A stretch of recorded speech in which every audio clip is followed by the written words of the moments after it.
ये ठंडा में हेने मन हूँ आयल बड़े आगे की न तपले का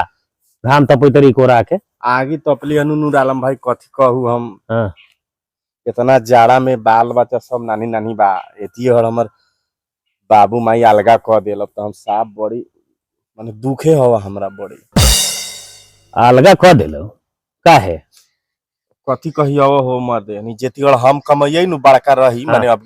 बाहर गेली विदेश गेली पैसवा भेजस हाँ तो ओती खूब माई हमरा में रहे बाबू माई रहे बउआ हमर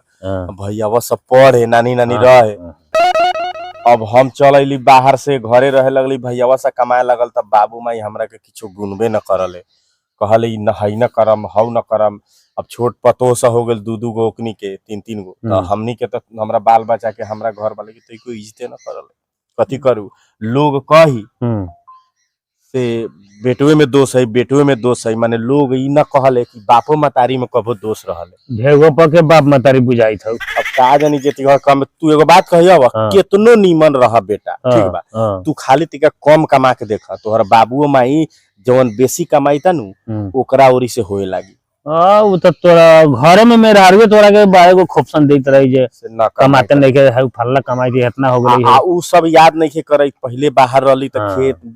घर सारा किछो बनैली बाहर न रहत खेत धल सब छोड़ैली शादी बियाह में लागल तो उ सब अब गलती नहीं के होई तब तू न कमाई तारे तू हेंती बात छोट छोट लड़का सब दू गोड़ा कमाई ता तो वही हे न होतो हां लड़की हवा बेसी ना हाँ तो ये वो कारण हवा जब बियाह करे के टाइम होतवा नु उम्र दी तो हम बात भोरे पर आ गई ओइ से हमरा के अलगा करे आज दहेज देवे के पड़ी तो सब ढेगवा लागी तो ओइ से कहले अलगे कर दी तो अपन हमनी के ननु लागी भईओ से तो चढ़ा देले ओकरा के जानला। अब कथी करू हमरा समझ ए बात टेंशन लेला से थोड़े तोरा के जोरे रख ले तो चाहे तोरा के मनता अब जौन बात हम तो अपन फर्ज निमन से निभालन अब बापे मतारी वैसन बात अब तू कथी करबा तू अपन बाल बच्चा के निमन संस्कार द शिक्षा द जे बिहान के दिन में उ भी होए तो तोरा बाप मतारी लेखा न करे ठीक बा कमा उ सब नसीब से होखलै लड़की के शादी बियाह ला न टेंशन ले जाई ओकर समय आई नु वो अपने हो जाई जेकर भेववा ना है गरीब है ओकर ना होई थे ई त बात सबके तो होते है ऊपर वाला पर भरोसा रखा आराम से ईमानदारी पूर्वक अपन काम कर अपन जौन फर्ज रहे कहला बाकी जौन जैसन कहले वैसन भोगी।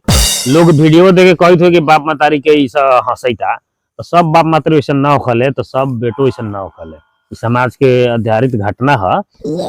कोनो कोनो ऐसा बाप माता सबके बराबर देखल है कोनो कोनो ना देखल है कोनो कोनो बेटो निमन रहा कोनो कोनो बेटो ना निमन रहा तो तू अपन अपन ईमानदारी टेंशन न ले जा घरे